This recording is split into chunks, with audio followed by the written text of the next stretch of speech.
বারবার একই প্রসঙ্গ আসছে। আসলে বিএনপি ভাবতেছে আমি যদি আওয়ামী লীগের জায়গাটা হয়ে বসি তাহলে ইন্ডিয়া আমাদেরকে প্রচুর মানে সব সমর্থন দিয়ে আমরা ক্ষমতা আসি নবই। এই জন্য অনেক আগে বলেছিলাম এটা নয়া হাসিনা হয়ে উঠতে চাচ্ছে।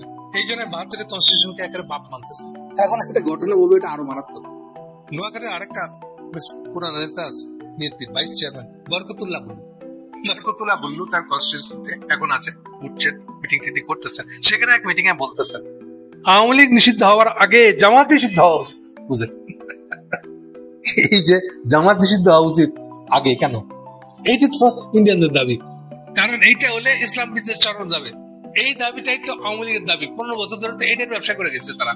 চেতনার ব্যবসা না, চেতনা বিরোধী মানে জামাত ইসলাম। তো জামাত ইসলামের নামে আপনারা কোর্ট বসেছিলেন না, ফাঁসি দিয়েছিলেন না, ফাঁসির নাটক করেন না। জামাত ইসলাম খুবই জামাত ইসলামকে কপালে এই জন্য সবচেয়ে খুশি আমি এখন আপনিও সেই দলে বেড়ে গেলেন। এই ভাঙা হাট যখন ভেঙে গেছে তখন আপনি বলতেছেন আওয়ামী লীগ নিষিদ্ধ হওয়ার আগে জামাত ইসলাম নিষিদ্ধ হওয়া উচিত। যুক্তি দিচ্ছেন, বাড়ি মজার যুক্তি।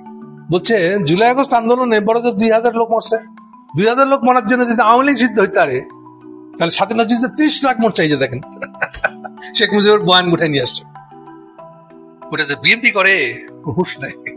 শেখ মুজিবের বয়ান উঠে এনে সে বলতেছে যে এটা 30 লাখ মরছে। 30 লাখ আর কোথায় 2000? না 2000 যদি আওয়ামী লীগ সিদ্ধ হয় তাহলে 30 লাখে তো জামাত ইসলাম সিদ্ধ হবে। মজা না, হেভি মজার আর্গুমেন্ট দিয়েছে কিন্তু। আচ্ছা, এরপরে আসে দেখেন তাহলে 30 লাখের শহীদের রক্ত স্বীকার করে 24-এর গণঅভ্যুত্থান বিপ্লব বলে আরো আসতেছে। দেখেন 5ই আগস্টকে এই জন্য যারা দ্বিতীয় স্বাধীনতা বলতেছে, নতুন সংবিধানের কথা বলতেছে, তারা প্রতার অন্তরে বাংলাদেশের অস্তিত্বকে অস্বীকার করে। ইন্ডিয়ানরা হেভি হাত ফেলে দিবে, হেভি হাত ফেলে দিবে, খুশিতে চুমা দিবে আপনাকে। হ্যাঁ ঠিক, আমরা যেতে চাইছিলাম, আমরা ইন্ডিয়ানরা বাংলাদেশের স্বাধীনতা করে দিয়েছিলাম। আর সেটাকে আপনারা অস্বীকার করতে আসতেছেন। হ্যাঁ, আপনারা জামাতি হেভি চলছে না, হেভি আর্গুমেন্ট হয়েছে। কিন্তু যে জিনিসটা নাই সেটা হলো এই বক্তব্য ব্যাখ্যা কি জিয়াউর রহমানের ব্যাখ্যা? এটা কি বিএনপির ব্যাখ্যা? বিএনপির জন্মকালীন যেসব ব্যাখ্যা ছিল তার এইগুলো কি তার সাথে সম্পর্কিত, এই সঙ্গে রিলেটেড? কি মনে হয় আপনার হয়েছে? এবার এখন আপনি কি বিএনপি আছেন বরকতুল্লাহ বলু? এই জন্য বললাম আপনার তো নয়া হাসিনা হয়ে গেছে। আপনার ভাবছেন আওয়ামী লীগের জামাটা পড়ে নিলে চুম্মা দিয়ে ইন্ডিয়া আপনাকে ক্ষমতা বসে দেবে। আপনি কি করতেছেন? আপনার এলাকায় কি জামাতের ক্যান্ডিডেট শক্তিশালী? এই জন্য আপনি ৭১-এর কাহিনী নিয়ে এসে জামাতকে কুপানোর চেষ্টা করতেছেন, আওয়ামী লীগ হওয়ার চেষ্টা করতেছেন। হ্যাঁ, নাকি ভাবতেছেন খুশি হয়ে আপনাকে ক্ষমতা বসে দিবে? আমাদের কোনো জ্ঞান বুদ্ধি কখনো হবে না। কি বলবো আপনাকে, আমি ভেবে পাই না। লাস্টে একটা কথা বলছেন, পিআর পদ্ধতির কথা বলে যারা দেশে বিশৃঙ্খলা সৃষ্টি করতে চায় এবং নির্বাচন ব্যাহত করতে চায় তাদের উদ্দেশ্য অন্য কোন এজেন্ডা বাস্তবায়ন।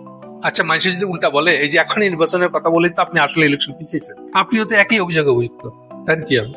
এখানে মতামত প্রকাশের সময় এক একটা দল তার মতামত প্রকাশ করছে, তো প্রত্যেকটা মতামতকেই তো এভাবে বলা যায় যে আপনি ইলেকশন বন্ধ করতে চাইছেন।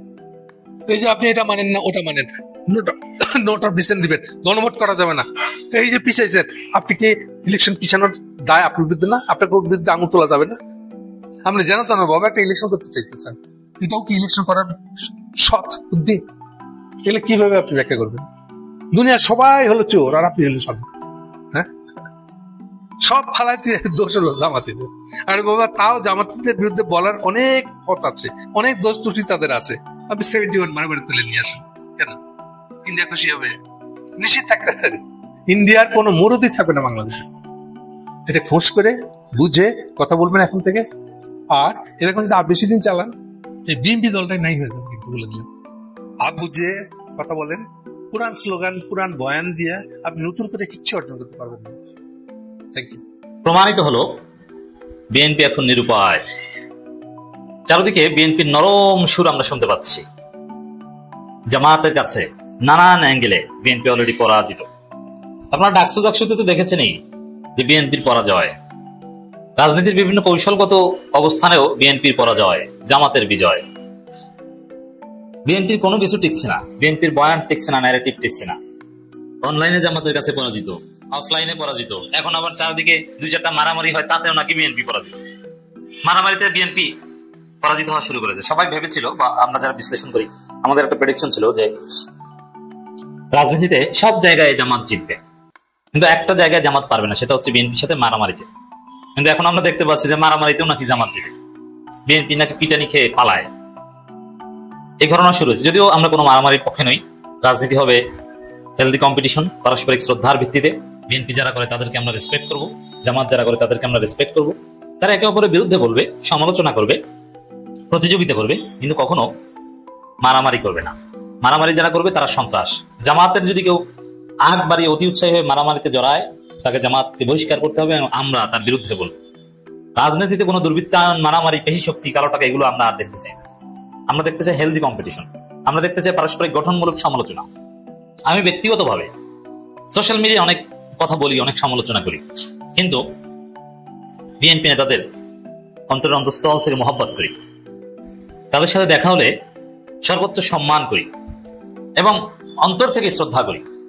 কারণ আজকে বিএনপি রাজনৈতিক অবস্থানে একজন কট্টর সমালোচক আমি, কিন্তু এই বিএনপি নেতারা অনেক ত্যাগ স্বীকার করেছে, নির্যাতিত হয়েছে, তাদের অনেক অবদান রয়েছে এবং জামাত বিএনপিতে দীর্ঘদিন একসাথে পথে চলেছে এবং এরা জীবন যৌবন অনেক কিছু বিসর্জন দিতে হয়েছে এই দেশের জন্য, রাজনীতির জন্য। অতএব ব্যক্তি হিসেবে তাদেরকে রেসপেক্ট আপনাকে করতেই হবে। অনেক বিএনপি নেতা আছে আমার স্যার, আমি চাইলে প্রোটোকলের খাতিরে টক শোতে বা বিভিন্ন জায়গায় দেখা হলে ভাই বলতে পারি, কিন্তু আমি ভাই বলি না, স্যার স্যারই বলি। এটা তাদের প্রতি একটা বিশেষ সম্মান। যিনি একসময় কলেজে বা বিশ্ববিদ্যালয়ে শিক্ষকতা করেছেন, তাকে একজন রাজনীতি বিশ্লেষক হিসেবে তাকে ভাই বলার কথা আমার, এটা আমি তাকে স্যার বলি, কারণ তাকে সম্মান করি। আমার শ্রদ্ধেয় শিক্ষক সমতুল্য, অ্যাটলিস্ট এইভাবে বলি। যেমন ডক্টর মঈন খান, খন্দকার মোশাররফ হোসেন, এদেরকে আমি অলওয়েজ স্যার বলি। আরো এরকম আছে স্থানীয় অনেক বিএনপি নেতা যারা শিক্ষক ছিলেন স্কুলের বা কলেজের বা মাদ্রাসার, তাদেরকেও অলওয়েজ স্যার বলি এবং বলবো। এটা করবেন, কিন্তু মারামারি কি করবেন না ভাই। মারামারি যেই করবে তার রাজনীতি বাংলাদেশে থাকবে না। জামাত উল্টাপাল্টা করলে তার রাজনীতি নাই হয়ে যায়। দেখেন না, ওই যে তারেক রহমানের ছবি বিকৃত করেছে জামাতের এক ইউনিয়ন নেতা, জামাত তাকে বহিষ্কার করেছে এবং সে আর কখনো রাজনীতি করতে পারবে না। তো জামাতেরকে অতি উৎসাহে আচরণ করলে তার রাজনীতি থাকে না। তারপরও যদি কোনো কারণে মারামারি বেঁচে যায়, সেখানেও জামাত জয়লাভ করা শুরু করেছে। এখন বিএনপি একটা নিরুপায়, যেহেতু বিএনপির কোনো কৌশল কাজ করছে না, বিএনপি একটা হতাশ, সুর নরম করে এনেছে। কি হয়েছে আমি দেখাচ্ছি আপনাদের। দর্শক, একটা যদিও আমার এই টপিকের সাথে প্রাসঙ্গিক না, তারপর উদাহরণ দিয়ে বুঝাই। এই যে জুলাই সনদ, বিএনপি ছিল জুলাই সনদের বিরুদ্ধে দল, মানে মূলে ঝুলানো নীতি, ওটা পার্লামেন্ট দেখবে। এই সরকারের জুলাই সনদ বাস্তবায়নের কোনো ম্যান্ডেট নেই, কিন্তু সরকার বলছে, অন্য দল বলছে না, জুলাই সনদ বাস্তবায়ন করতেই হবে। বিএনপি নানান থিওরি, আর্টিকেল 106 অমুক তমুক, সংবিধানে হাত দেওয়া যাবে না, সংবিধানে হাত দিতে পারবে শুধুমাত্র পার্লামেন্ট। কিন্তু না, শেষ পর্যন্ত বিএনপি বলে যে না, এবার গণভোটে আমরা রাজি। অথচ এই গণভোটের বিরোধিতা করেছিল বিএনপি, এখন গণভোটে বিএনপি রাজি হয়ে গেছে। এটি তো নিরুপায় হয়ে রাজি হয়েছে। ওই যে আসিফ মাহমুদ বলেছিলেন না সেনাপ্রধানের ক্ষেত্রে, যে ইউনূসকে ওয়াকার মানতে পারেনি, বুকে পাথর চাপা দিয়ে মেনেছে, ওরকম বুকে পাথর চাপা দিয়ে বিএনপি জামাতের কাছে পরাজিত হয়, সবকিছু মানতে হচ্ছে, নিরুপায়, কিছু করার নেই। কারণ বিএনপি দেখছে যদি এই গণভোট না মানে, আমরা যদি জুলাই সনদ বিরোধিতাই করতে থাকি, তাহলে আমাদের আম সালা সব যাবে। এবার না হয় সেকেন্ড হবো, পরের বার তো ফার্স্ট হবো নিশ্চিত, কিন্তু এগুলো নিয়ে উল্টা পাল্টা করলে আর কোনোদিন ক্ষমতা আসতে পারবো না। আমি আমার যে প্রেডিকশন, যে বিএনপি এবার প্রধান বিরোধী দল হবে, নির্বাচনে জিততে পারবে না, কিন্তু পরের বার নিশ্চিতভাবে বিএনপি ক্ষমতা আসবে। জামাত ইসলামী এবার ক্ষমতায় এসে বাংলাদেশকে একদম সিঙ্গাপুর দক্ষিণ কোরিয়ার মতো বানিয়ে দেবে, তারপরে জামাত ক্ষমতা আসতে পারবে না, আমি মনে করি আসা উচিত। কারণ জামাত হোক আর যে হোক, বেশি ক্ষমতা পেলে সে স্বৈরাচার হয়ে উঠবে। এই জন্য 5 বছরের মধ্যে তার বিদায় হওয়া ভালো। আবার এসে বিএনপি চালাক, উল্টো পাল্টা করলে বিএনপিকে আবার জনগণ লাল কার্ড দেখিয়ে দিবে। একটা এই যে যুক্তরাজ্যে আপনি যদি দেখেন, লেবার পার্টি, কনজারভেটিভ পার্টি ঘুরে ফিরে এরা ক্ষমতা, এরকম একটা সুন্দর কাঠামো আমরা চাই, গণতন্ত্র চাই, জনগণ সবাইকে টেস্ট করতে দিবে। তবে জামাত ক্ষমতায় আসলে বাংলাদেশের রাজনীতি বদলে যাবে। পরবর্তীতে যারা জামাত আসতে পারবে না, পরবর্তীতে হয়তো আবারও 5 বছর অপেক্ষা করা লাগবে জামাত, কিন্তু যারা আসবে তারা জামাতের চাইতেও ভালো হয়ে আসতে হবে। জামাতের চাইতেও ভালো হয়ে যদি কেউ আসে, বলো তো সমস্যা কি, আমাদের আপত্তি কোথায়? আর এটা আমরা যারা সমালোচক, আমরা যদি সরাসরি রাজনীতি নির্বাচনে না আসি, তাহলে দেখবেন যে জামাত ক্ষমতা আসলে কিছুদিন পর জামাতের সমালোচনা শুরু করবে। কারণ নিশ্চিতভাবে কিছু ভুল করবে, কিছু বাড়াবাড়ি করবে, সবকিছু ভালো করবে, তারপর কিছু ভুল করবে, ওই কিছু ভুল নিয়ে কথা বলবে। এটি গণতন্ত্রের সৌন্দর্য, বা এটাই করণীয়।